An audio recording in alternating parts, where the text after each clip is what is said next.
Hi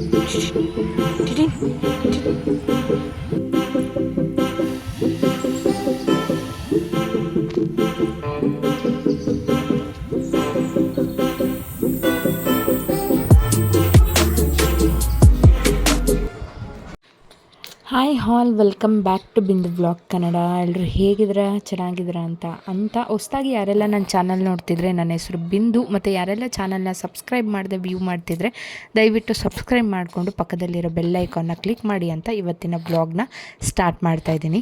ಇವತ್ತು Sunday, ನೀವು ನೋಡ್ತಿದ್ದೀರಾ ಬೆಳಗ್ಗೆನೇ ಈಗ ಆಶ್ರಮದವ್ರು ಬರ್ತಾರಲ್ಲ.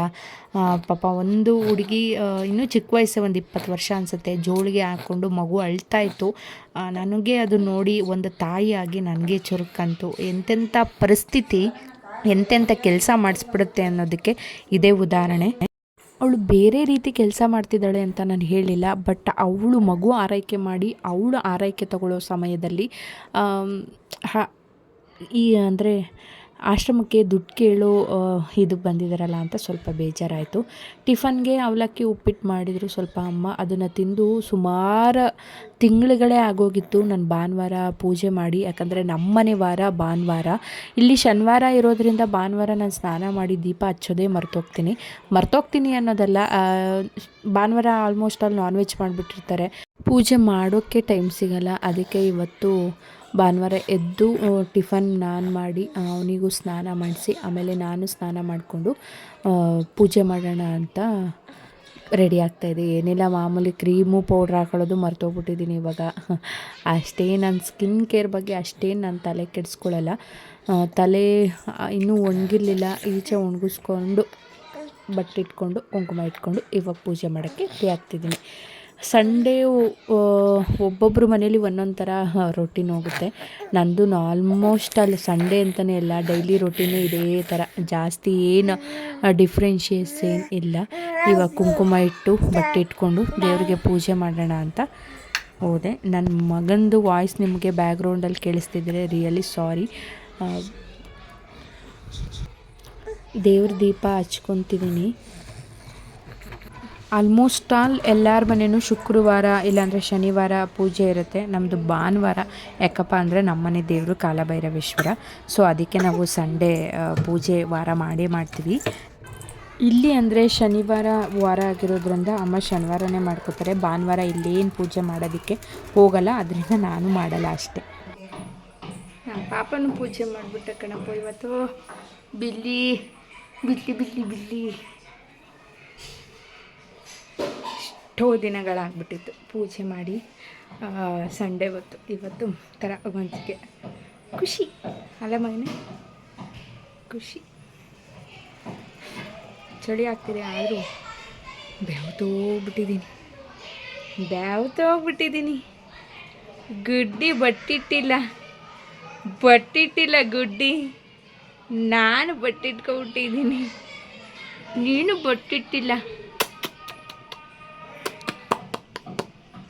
ಬಟ್ಟಿಟ್ಟಿಲ್ಲ. ಇದೇನೇ ಮಾಡಲ್ಲ.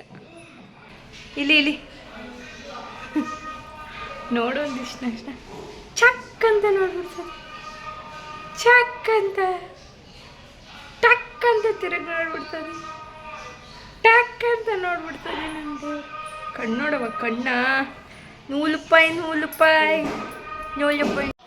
ಅಮ್ಮ ಏನೋ ಚಿಕ್ಕ ಬಕೆಟು ತೊಗೋಬೇಕು ಅಂತಿದ್ರು. ಅಂದರೆ ಪಾಪಗೆ ಏನಾದರೂ ಅವನು ಮೋಷನ್ ಪಾಸ್ ಮಾಡಿದಾಗ ತೊಳೆಯೋದಕ್ಕೆ ಮತ್ತು ಏನಕ್ಕಾದರೂ ಇಟ್ಕೊಳ್ಳೋಕ್ಕೆ ಚಿಕ್ಕ ಬಕೆಟ್ ಇರಲಿಲ್ಲ. ಮತ್ತು ಅವನು ಸೂಸು ಪಾಸ್ ಮಾಡಿದ ಬಟ್ಟೆ ಎಲ್ಲ ಹಾಕ್ಕೊಳ್ಳೋಕ್ಕೆ ಬಕೆಟ್ ಇರಲಿಲ್ಲ. ಅದು ಕೇಳಿದ್ರು ಇಲ್ವಂತೆ, ಅದಕ್ಕೆ ವಾಪಸ್ ಬರ್ತಾಯಿದ್ರು. ನೋಡಿ ನಮ್ಮ ಸರ್ರು ರೆಡಿ ಆಗೋರೆ. ಮೇಲೊಂದು ಚಿಕ್ಕ ಜುಟ್ಟಾಕಿದೆ ಇವತ್ತು. ಕೂದಲು ಅಷ್ಟು ಸಿಗಲ್ಲ, ಇವನು ಕೂದಲು ಅಷ್ಟು ಬೆಳೆದಿಲ್ಲ. ನನ್ನ ಮಗಳಿಗೆ ಸಿಕ್ಕಾಪಟ್ಟೆ ಕೂದಲು ಬೆಳೆದಿತ್ತು. ಬಾಕ್ಸ್ ಎಲ್ಲ ಎತ್ತಿಟ್ಕೊತಿದ್ದೆ.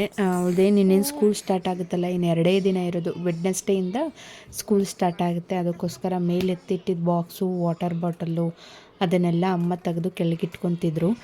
ಏನಾದರೂ ಕೊಡಲಿ ಫಸ್ಟು ಅವನಿಗೆ ಕೈ ಕೊಟ್ಬಿಡ್ಬೇಕು. ಮುಂಚೆ ಈ ಥರ ಇರಲಿಲ್ಲ, ಇವಾಗ ಏನೇ ತೆಗಿಲಿ ಐಟಮು ಅದನ್ನು ಕೈ ಕೊಟ್ಬಿಡ್ಬೇಕು. ಹಸ್ಬೆಂಡ್ ಮನೆಗೆ ಮಗಳು ಕೂಡ ಅಲ್ಲೇ ಹೋಗಿದ್ಲು. ಪೂಜೆ ಎಲ್ಲ ಮುಗಿಸಿ ಅವರು ಒಂದು 12 ಗಂಟೆಗೇನೋ ಬಂದರು. ಆಟ ಆಡಿಸ್ತಿದ್ರು ಅವನಿಗೆ. ಬ್ಯಾಂಗಲ್ ತೊಗೊಂಡೆ, ನ್ಯೂ ಬ್ಯಾಂಗಲು, ತುಂಬ ಚೆನ್ನಾಗಿದೆ, ನಂಗೆ ತುಂಬ ಇಷ್ಟ ಆಯಿತು. ಇದು ಫಿನಿಷಿಂಗೇ ಆಗಿರ್ಬೋದು ಮತ್ತು ಲುಕ್ ವೈಸೇ ಆಗಿರ್ಬೋದು. ಏನಾದರೂ ನಿಮ್ಗೆ ಇಷ್ಟ ಆಗಿದರೆ ಇದ್ರ ಡೀಟೇಲಿಂಗ್ ಬೇಕಿದ್ದರೆ ನಂಗೆ ಕಮೆಂಟ್ ಸೆಕ್ಷನಲ್ಲಿ ತಿಳಿಸಿ, ಆದಷ್ಟು ಕೊಡಲಿಕ್ಕೆ ಟ್ರೈ ಮಾಡ್ತೀನಿ. ಮಧ್ಯಾಹ್ನದ ಊಟ ಅನ್ನ ಮತ್ತು ನುಗ್ಗೆಕಾಯಿ ಸಾಂಬಾರು ಮಾಡಿದರು ಅಮ್ಮ, ಅದೇ ಇತ್ತು. ನಾನ್ ವೆಜ್ ಕೂಡ ತಂದಿಟ್ಟೋಗಿದ್ರು. ಊರಿಂದ ನಮ್ಮ ಮಾವ ಬರ್ತಾರೆ ಅಂತ, ಅವ್ರ ಕಡೆಯವ್ರದ್ದು ಯಾರ್ದೋ ಗುರುಪ್ರವೇಶ ಇತ್ತಂತೆ, ಅದನ್ನು ಮುಗಿಸ್ಕೊಂಡು ಬರ್ತೀನಿ ಅಂತ ಹೇಳಿದರು. ಬಟ್ ಇಲ್ಲ, ಹಾಲು ಕರಿಬೇಕು, ಅಷ್ಟೊತ್ತಿಗೆ ಹೋಗ್ತೀನಿ ಅಂತ ಹೋದ್ರಂತೆ. ಹಸ್ಬೆಂಡ್ ಎಲ್ಲ ತಂದಿಟ್ಟು ಹೋಗಿದ್ರಲ್ಲ, ಕಬಾಬ್ ಮಾಡಿ ಬಿರಿಯಾನಿ ಮಾಡೋಣ, ಸುಮಾರು ದಿನ ಆಗಿತ್ತು, ಬರೀ ಸಾಂಬಾರೇ ಮಾಡೋದಾಯಿತು ಅಂತ. 5:30 ಇವಳು ಪಾರ್ಕಿಗೆ ಹೋಗ್ಬಿಡ್ಬೇಕು ಭಾನುವಾರದ ಟೈಮು, ಅದೊಂದು ರುಟೀನ್ ಥರ ಮಾಡ್ಕೊಂಬಿಟ್ಟಿದ್ದಾಳೆ. ಅದಕ್ಕೆ ಬರ್ತೀಯಾ ಬಾ ಹೋಗಿ ಬರೋಣ ಅಂತ ಕೂಡ ಕರಿತಾಯಿದ್ರು. ಪಾರ್ಕಿಗೆಲ್ಲ ಹೋಗಿ ನಾನು ಆಲ್ಮೋಸ್ಟ್ ಅಲ್ಲಿ 1 ಇಯರ್ ಮೇಲೆ ಆಗೋಯ್ತೇನೋ. ಇವನು 7 ಮಂತ್ಸ್ ಪ್ರೆಗ್ನೆಂಟ್ ಇದ್ದಾಗ ನಾನು ಪಾರ್ಕಿಗೆ ಹೋಗಿದ್ದು, ಅದಾದಮೇಲೆ ನಾನು ಪಾರ್ಕಿಗೆ ಹೋಗೇ ಇಲ್ಲ. ಆಲ್ರೆಡಿ ಟೈಮು ಒಂದು 5:40 ಆಗಿತ್ತು. ಒಂದು 5:55 6 ಗಂಟೆ ಒಳಗಡೆ ಬಂದುಬಿಡೋಣ ಅಂತ ಹೋಗಿದ್ವಿ. ಅಲ್ಲಿ ಎತ್ಕೊಂಡು ನಾನು ಸುಮ್ಮನೆ ಹೋಗ್ಬೇಕಾದ್ರೆ ಹೋದೆ, ಬಟ್ ನನಗೆ ಅಲ್ಲಿ ಎತ್ಕೊಂಡು ನಿಂತ್ಕೊಳ್ಳೋಕ್ಕೆ ಅಷ್ಟೊತ್ತಾಗಲಿಲ್ಲ. ಈಗ ಅವನ್ನ ಎತ್ಕೊಳ್ಳೋಕ್ಕೂ ಆಗೋಲ್ಲ ನನಗೆ. ಏನು ಎತ್ಕೊಂಡ್ರೆ 5 ನಿಮಿಷ 6 ನಿಮಿಷ ಅಷ್ಟೇ, ಅದ್ರ ಮೇಲೆ ಎತ್ಕೊಂಡ್ರೆ ಬ್ಯಾಕ್ ಪೇಯ್ನ್, ಸಿಕ್ಕಾಪಟ್ಟೆ ಬ್ಯಾಕ್ ಪೇಯ್ನ್ ಬಂದುಬಿಡುತ್ತೆ. ಯಾವ ಡ್ರೆಸ್ಸಲ್ಲಿ ಇದ್ದನೋ ಅದೇ ಡ್ರೆಸ್ಸಲ್ಲಿ ಹೋದರೆ. ನಮ್ಮನೆ ಪಕ್ಕದೇ ಅಂದರೆ ನಿಯರ್ ಬೈಯೇ ಇರೋದಿದು ಗಾಂಧಿ ಪಾರ್ಕ್ ಅಂತ. ತುಂಬ ಎಲ್ಲ ಬರೀದಾಗಿ ಕಾಣಿಸ್ತಿತ್ತು ನಾನು ಹೋದ ವರ್ಷ ಬಂದಾಗ. ಈ ಸರಿ ಫುಲ್ಲಾಗಿ ಒಂಥರ ಗ್ರೀನಾಗಿ ಕಾಣಿಸ್ತಿದೆ, ನೀವು ನೋಡ್ತಿರಬಹುದು. ಈ ಲೇಔಟು ಮತ್ತು ಈ ಸರೌಂಡಿಂಗ್ ಇದ್ದರೆ ನಿಮಗೆ ಗೊತ್ತಾಗಿರುತ್ತೆ ಇದು ಯಾವ ಪಾರ್ಕ್ ಅಂತ. ಅಲ್ಲಿ ನನ್ನ ಮಗಳನ್ನ ಅವರಪ್ಪ ಆಟ ಆಡ್ಸೋಕ್ಕೆ ಕರ್ಕೊಂಡು ಹೋಗಿದ್ದಾರೆ. ನಾನಿಲ್ಲಿ ಎತ್ಕೊಂಡು ಒಂದು ಪಾರ್ಕ್ ಒಂದು ರೌಂಡ್ ಬರ್ತಿದ್ದೆ. ಏನೋ ಹೊಸ್ದಾಗಿ ಇದೆಲ್ಲ ಕಾಣಿಸ್ತಿದೆಯಲ್ಲ ಅಂತ ಸುತ್ತ ನೋಡ್ತಿದ್ದ. ಅಂತ ಅವನಿಗೇನೋ ಒಂಥರ ಎಲ್ಲೋ ಆಚೆ ಬಂದುಬಿಟ್ಟಿದ್ದೀನಲ್ಲ ಅಂತ. ನೋಡ್ತಿದ್ದೀರಾ ಅನಿಸುತ್ತೆ, ಎಷ್ಟು ಗ್ರೀನಾಗಿ ಕಾಣಿಸ್ತಾಯಿತ್ತು ಗೊತ್ತಾ. ನನಗೆ ಒಂಥರ ಖುಷಿ ಆಗ್ತಾಯಿತ್ತು. ಆದರೆ ಈಗ ಮಳೆ ಹುಯ್ದೋಯ್ತಲ್ಲ, ಆವಾಗಿಂದ ತುಂಬ ಚೆನ್ನಾಗಿ ಕಾಣಿಸ್ತಾಯಿತ್ತು. ಮುಂಚೆ ಇಷ್ಟು ಎಲ್ಲ ಇರಲಿಲ್ಲ, ಈಗ ಒಂಥರ ಫುಲ್ ಆದಂಗೆ ಕಾಣಿಸ್ತಿದೆ. ಅದನ್ನು ಮುಗಿಸಿ ಇವಳು ಎಕ್ಸಸೈಸ್ ಬರುತ್ತಲ್ಲ, ಪಾಪ ಭಾರಿ ದಪ್ಪ ಇದ್ದಾಳಲ್ಲ, ಅದಕ್ಕೆ ಎಕ್ಸಸೈಸ್ ಥರ ಮಾಡ್ತಾಯಿದ್ಲು ಅಷ್ಟೇ. ಮನೆಗೆ ಹೋಗಿ ಊಟಕ್ಕೆ ಬಿರಿಯಾನಿ ಮತ್ತು ಕಬಾಬ್ ಮಾಡ್ಕೊಂಡಿದ್ದೆ. ಐ ಹೋಪ್ ನಿಮಗೆ ಈ ಸಂಡೇ ವ್ಲಾಗ್ ಇಷ್ಟ ಆಗಿದೆ ಅನ್ಕೋತೀನಿ. ಇಷ್ಟ ಆಗಿದೆ ಅಂತ ಭಾವಿಸ್ತಾ ಇವತ್ತಿನ ವಿಡಿಯೋನ ಇಲ್ಲಿಗೆ ಎಂಡ್ ಮಾಡ್ತಿದ್ದೀನಿ. ಮುಂದಿನ ವಿಡಿಯೋದೊಂದಿಗೆ ಸಿಗ್ತೀನಿ. ಎಲ್ರಿಗೂ see the next vlog. Thanks for watching my video.